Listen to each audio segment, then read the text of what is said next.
नमस्कार दोस्तों। फिजिक्स समाधान में आपका पुनः स्वागत है। आज हम चर्चा करने जा रहे हैं कक्षा 12 की जो भौतिकी है उसमें चैप्टर नंबर 1 है वैद्युत आवेश तथा वैद्युत क्षेत्र।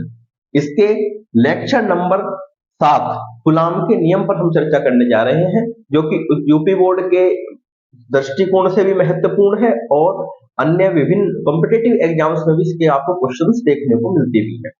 ठीक, इससे पहले 6 लेक्चर्स आप हमारी प्लेलिस्ट में भी देख सकते हैं और हमारी चैनल पर जाकर सर्च भी कर सकते हैं। आइए देखते हैं कूलाम का नियम।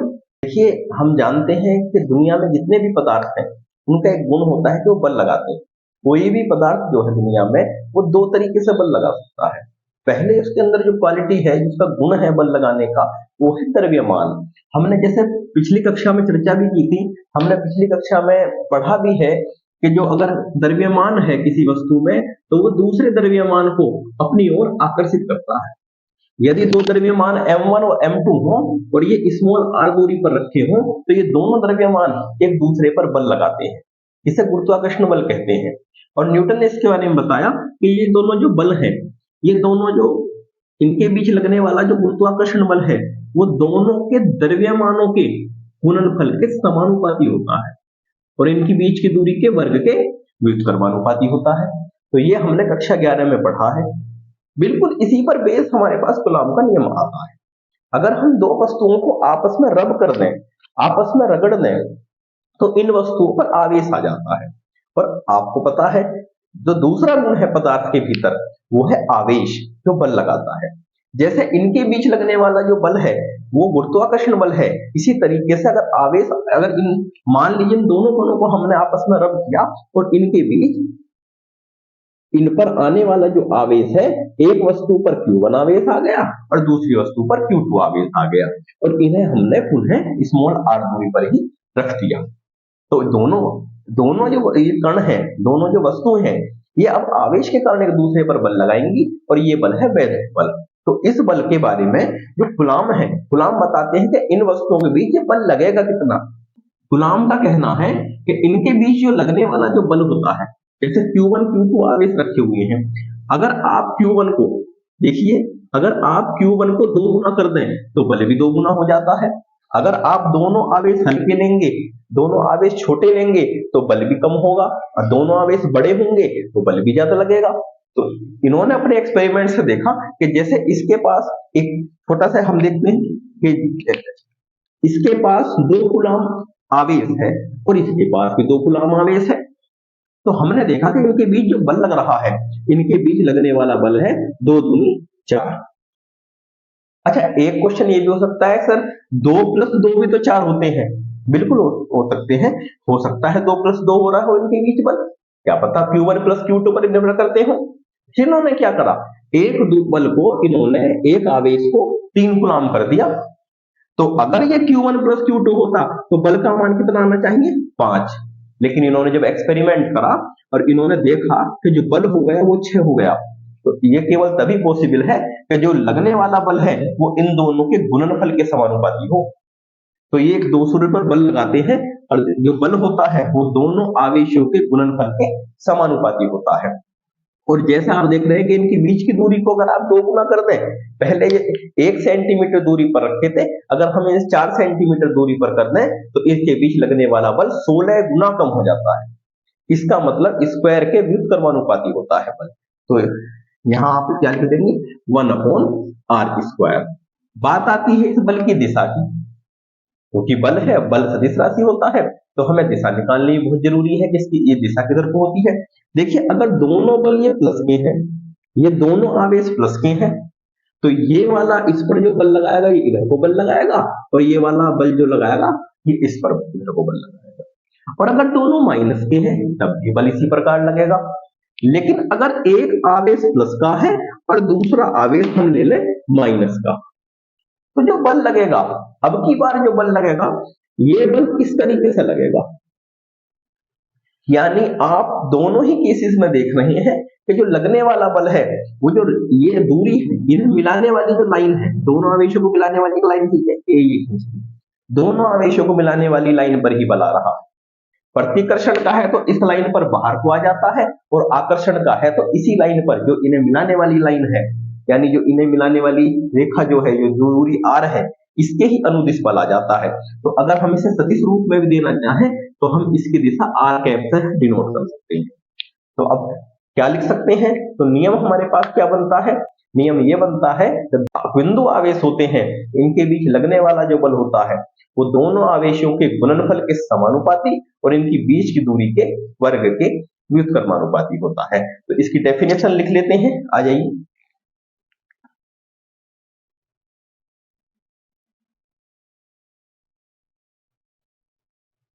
तो ये कुलाम के नियम की डेफिनेशन है कि किन्हीं दो बिंदु आवेशों के बीच लगने वाला जो बल होता है वो इनके गुणनफल के समानुपाती और इनकी बीच की दूरी के वर्ग के व्युत्क्रमानुपाती होता है।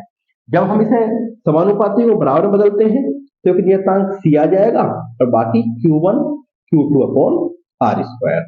ठीक, यहाँ c जो है, यहाँ c को कहेंगे कुलाम नियतांक, कुलाम।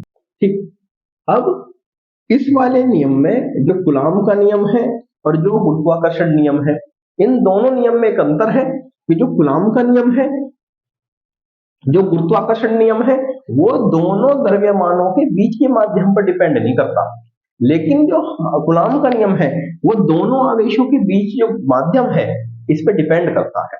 ये जो आप नियतांक देख रहे हैं, ये जो बीच का इसमें नियतांक आया हुआ है, कुछ नियतांक c जो है, ये दो बातों पर निर्भर करता है। एक तो इसके बीच जो माध्यम क्या है, जैसे आप ये सपोज करिए, ये हमारे पास में एक आवेश q1 है और ये आवेश q2 है। सपोज करिए हम आपस में, मैं इस वाले हाथ पर इस वाले हाथ से बल लगाता हूं, तो इसके बीच लगने वाला जो बल है वो काफी है। लेकिन अगर मैं ये कहूं कि मैं इस वाले हाथ से पहले इसके बीच एक मीडियम भर दूं, मीडियम यानी इसके बीच में कपड़ा रख दूं और अब बल लगाऊं, तो अब लगने वाला बल जो होगा आप अच्छी तरह जानते हैं, कम बल लगेगा। तो अगर हम दोनों आवेशों के बीच कोई माध्यम जैसे कांच, जल या कोई ऐसी चीज भर दें तो उसका जो बल है वो कम हो जाता है। तो माध्यम का बहुत सारे गुण होते हैं, तो ऐसा कौन सा गुण है जिसकी वजह से ये बल कम हो रहा है? माध्यम का घनत्व भी है।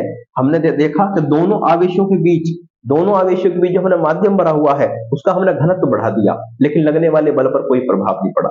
इसी प्रकार दोनों आवेशों के बीच हमने क्या करा, दोनों आवेशों के बीच जो भरा हुआ माध्यम है उसे गर्म कर दिया, ठंडा कर दिया, तब भी कोई प्रभाव नहीं पड़ा। इसी तरीके से हमने इसके अलग अलग गुणों को चेंज किया, अलग अलग तरीके से रंग चेंज किया, अदर कोई एक्सपेरिमेंट किए, लेकिन एक गुण ऐसा है जिसका नाम है वैद्युतशीलता। जो बीच का जो मीडियम है उसमें एक गुण पाया जाता है वैद्युतशीलता, जिसे हम एप्सिलॉन जीरो से डिनोट करते हैं। इसे हम एप्सिलॉन से डिनोट करते हैं। एप्सिलॉन को अगर हम ज्यादा कर दें तो बल कम हो जाता है, और एप्सिलॉन को कम कर दें तो बल का मान बढ़ जाता है। तो आप देख पा रहे हैं कि जो कूलॉम नियतांक है, कूलॉम नियतांक का जो मान है, यानी लगने वाले बल का जो मान है, वो जो डिपेंड करता है, एक डिपेंड करता है एप्सिलॉन पर, यानी माध्यम के ऐसे गुण पर। यानी अगर हम एप्सिलॉन का मान बढ़ा दें तो कूलॉम नियतांक या बल का मान जो होता है वो कम हो जाता है, और अगर हम एप्सिलॉन को कम कर दें तो कूलॉम नियतांक का मान बढ़ जाता है। क्या होता है ये वैद्युतशीलता? देखिए, सपोज करिए आपके पास में यह Q1 आवेश है, और Q1 आवेश से कुछ बल रेखाएं चलती हैं जो बल लगाती हैं। इसी तरह Q2 आवेश से ही बल रेखाएं चलती हैं। अगर इनके बीच कोई माध्यम नहीं है, ये बल रेखाएं एक दूसरे के पास पहुंचती हैं और बल लगाती हैं। अब सपोज करिए Q1 से 5 बल रेखाएं चली और Q2 से भी 5 बल रेखाएं चली, और इनके बीच आपने एक मीडियम भर दिया। सपोज करिए आपने इनके बीच में कोई इस तरह से, सपोज इस तरीके से कोई माध्यम भर दिया, मान लीजिए कपड़ा भर दिया आपने इनके बीच में। तो इससे जो बल रेखाएं चली हैं 5, इससे 5 बल रेखाएं चली हैं, और इससे भी 5 बल रेखाएं चली हैं। तो बीच का जो कपड़ा है, इसने क्या करा, इसने 2 बल रेखाओं को अवशोषित कर लिया और 3 बल रेखाओं को जाने दिया। यानी इसने जो अपने अंदर परमिट किया है, अपने अंदर जो अवशोषित किया है, वो 2-2 बल रेखाओं को अवशोषित कर लिया। कितनी बल रेखाएं जा रही हैं? अब 3-3 बल रेखाएं जा रही हैं। पहले एक दूसरे के पास 5-5 बल रेखाएं जा रही थी, अब 3-3 बल रेखाएं बल लगाएंगी। तो आप देख पा रहे हैं बल का मान कम हो गया। अगर माध्यम ऐसा है, वो मान लीजिए 5 में से 4-4 बल रेखाएं अवशोषित कर लेता है, माध्यम की वैद्युतशीलता ज्यादा है, यानी परमिटिविटी, यानी अपने अंदर परमिट करने की क्षमता यानी 4 बल रेखाओं को अपने अंदर परमिट कर लिया और बाकी एक एक बल रेखाओं को उसने जाने दिया, तो बल का मान और कम हो गया। तो किसी भी माध्यम की वैद्युतशीलता एक ऐसा गुण है जो उसकी बल रेखाओं को अवशोषित कर लेता है या अपने अंदर परमिट कर लेता है, उसी के नाम पर इसका नाम है परमिटिविटी, वैद्युतशीलता। ठीक, तो इसे हम परमिटिविटी कहते हैं, वैद्युतशीलता कहते हैं। इसी प्रकार हम इस नियतांक का मान निकालने जा रहे हैं, तो इसके एक गुण और भी है कि ये जो बल लगता है ये माध्यम कितने एंगल पर बल लगाता है। जैसे आपके पास कोई आवेश है और आवेश अपने चारों ओर बल रेखाएं निकालता है, टोटल बल रेखाएं कितनी निकलेंगी चारों ओर से, 4 पाई। तो मेरा क्वेश्चन यो है कि अगर हम देखें कि इससे 4 पाई बल रेखाएं निकल रही हैं चारों ओर से, क्या 4 पाई बल रेखाएं Q2 पर पहुंचेंगी, Q1 पर? Q2 से निकली क्या 4 पाई बल रेखाएं Q1 पर पहुंचेंगी? बताइए, नहीं। ये हमारे पास जो आवेश रखा है और इससे चारों तरफ को 4 पाई बल रेखाएं जाती हैं और हमने यहाँ पर एक आवेश रख दिया Q1। तो 4 पाई, मान लीजिए 4 पाई बल रेखाएं निकली, तो कितनी बल रेखा पहुंची, एक बल रेखा पहुंची। तो 4 पाई में से एक बल रेखा पहुंची, तो कांस्टेंट में क्या लिख देंगे, 1/4 पाई। 4 पाई में से एक बल रेखा पहुंचती है, तो इस तरीके से आप इसका मान निकाल लेंगे। तो ये हमारे पास टोटल मान कितना हो गया, 1/4 पाई, यानी जितनी बल रेखा पहुंची। और दूसरी बात, बीच के माध्यम पर किस प्रकार डिपेंड किया, तो इसका मान हमारे पास जो आ गया है, तो F equal to coulomb constant का मान होता है 1/4 pi epsilon Q1 Q2 upon R square. ठीक, वायु और निर्वात के लिए इसका जो मान देखा गया, वैद्युतशीलता सबसे जो ज्यादा बल लगाती है वो वायु निर्वात में लगाती है। तो वायु निर्वात की जो वैद्युतशीलता होती है, इसलिए लिख दें वायु या निर्वात की जो वैद्युतशीलता होती है,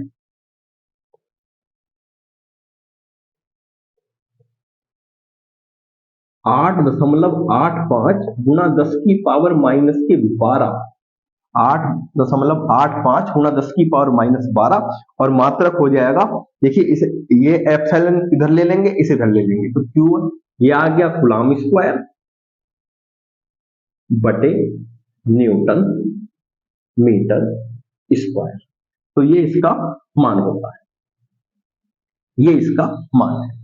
तो जब हमने इसे कैलकुलेट किया, अब इसे मान को 1/4 पाई वायु निर्वात के लिए निकाल लेते हैं। तो इसे हम रिप्रेजेंट करते हैं वायु निर्वात की वैद्युतशीलता को एप्सिलॉन 0 से, इसे एप्सिलॉन 0 से रिप्रेजेंट करते हैं। तो कितना बल आ गया, देखिए बल भी चेंज हो जाएगा, वायु निर्वात के लिए बल निकालने 1/4 pi epsilon 0 Q1 Q2 upon R square, ये बल आ गया। ठीक, तो इस बल को हम यहां कैलकुलेट कर लेते हैं दोबारा से।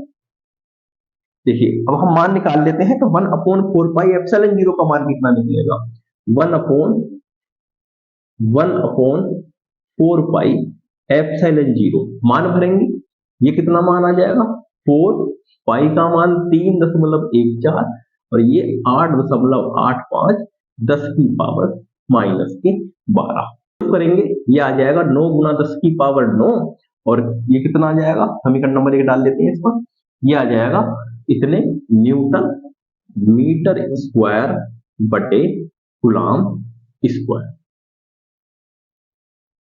अगर हम सीजीएस पद्धति की बात करें, तो सीजीएस पद्धति में इसका मान कितना आएगा, देखिए ये मान आ गया 9 गुना 10 की पावर 9, तो होता ही है, न्यूटन को डाइन में बदलेंगे तो 10 की पावर 5 से गुणा करेंगे, और मीटर स्क्वायर यानी इसे सेंटीमीटर में बदलेंगे तो 10 की पावर ये आ जाएगी 2, 2 का स्क्वायर 4, तो इतने 9 सेंटीमीटर स्क्वायर बटे कूलम्ब का सीजीएस मात्रक है स्टेट कूलम्ब। ठीक, तो ये कितना आ जाएगा, 3 गुना 10 की पावर 9 होता है एक स्टेट कूलम्ब में, इसका स्क्वायर बटे इतने ESU स्टेट कूलम्ब का स्क्वायर। तो भाग करेंगे, कितना आ गया, 3 दिया 9, 10 की पावर 9, और ये कितना आ गई 9, 18, यानी एक मान आ जाएगा 9 सेंटीमीटर बटे ESU का स्क्वायर। तो ये 1/4 पाई एप्सिलॉन 0 का मान है। ये मान इसका जो आया है पहले वाला, ये मान इसका MKS पद्धति में आता है, और ये मान इसका CGS पद्धति में है। तो यहां आप इसका मान भर सकते हैं। F0 9 गुना 10 की power 9 Q1 Q2 upon R square, ये आ गया। ठीक, तो इस तरीके से आप ये वायु निर्वात में 9 गुना 10 की पावर 9 इसका मान आ जाता है और इस प्रकार आप कैलकुलेट कर लेते हैं। फिर हमने क्या किया, फिर हमने माध्यम की वैद्युतशीलता को, यानी माध्यम में जो बल लग रहा है उसे निर्वायु निर्वात में लगने वाले बल से भाग दिया, तो हम देख पाते हैं कितना आ गया। देखिए माध्यम में कितना बल लगता है, माध्यम में लगने वाला बल है 1/4 pi epsilon Q1 Q2 upon R square, और वायु निर्वात में जो बल लगता है 1/4 pi epsilon 0 Q1 Q2 upon R square. इन्हें हम भाग दे देते हैं एक दूसरे से, जब हम भाग दे देंगे तो Q1 से Q2 कट जाएगा, R स्क्वायर से R स्क्वायर, 4 पाई से 4 पाई, ये कितना आ जाएगा F अपॉन F0, ये कितना आ जाएगा एप्सिलॉन 0 बटे एप्सिलॉन। ठीक, उल्टा कर देंगे तो कितना बैठेगा, क्योंकि बल जो होता है वायु निर्वात में ज्यादा होता है, तो ये आ गया एप्सिलॉन बटे एप्सिलॉन 0। देखिए इसे जब हम भाग देंगे तो एक अनुपात हमें प्राप्त होता है, इस अनुपात को हम कह देते हैं K, नाम है परावैद्युतांक। यानी अगर हम यहां से देखें कि अगर हमने माध्यम भर दिया, माध्यम भरने पर आप देख पा रहे हैं एप्सिलॉन 0 से कितने गुना ज्यादा है वैद्युतशीलता। जैसे अगर एप्सिलॉन 0 से 3 गुना मान लीजिए वैद्युतशीलता, जो कांच है, कांच की वैद्युतशीलता 8 है, 8 गुना ज्यादा है एप्सिलॉन 0 से, तो K का मान हमें 8 मिल जाएगा। इसका मतलब यह है कि अगर आप उसके बीच दो आवेशों के बीच कांच भर दें वायु के स्थान पर, तो बल जो होगा वो 8 गुना कम हो जाएगा। तो परावैद्युतांक जो है हमें यही बताता है। और डेफिनेशन क्या आ जाएगी परावैद्युतांक की, डेफिनेशन के लिए हम देखेंगे कि परावैद्युतांक क्या है, माध्यम की वैद्युतशीलता को माध्यम की वैद्युतशीलता एप्सिलॉन तथा वायु या निर्वात की वैद्युतशीलता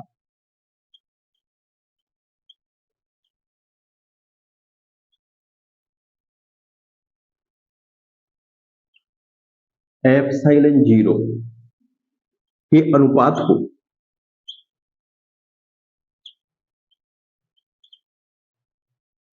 माध्यम का परावैद्युतांक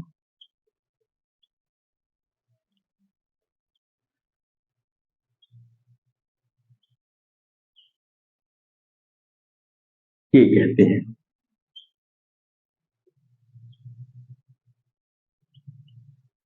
तो आप कूलॉम के नियम की एक फॉर्म ये भी बना सकते हैं दोबारा समीकरण नंबर 1 से।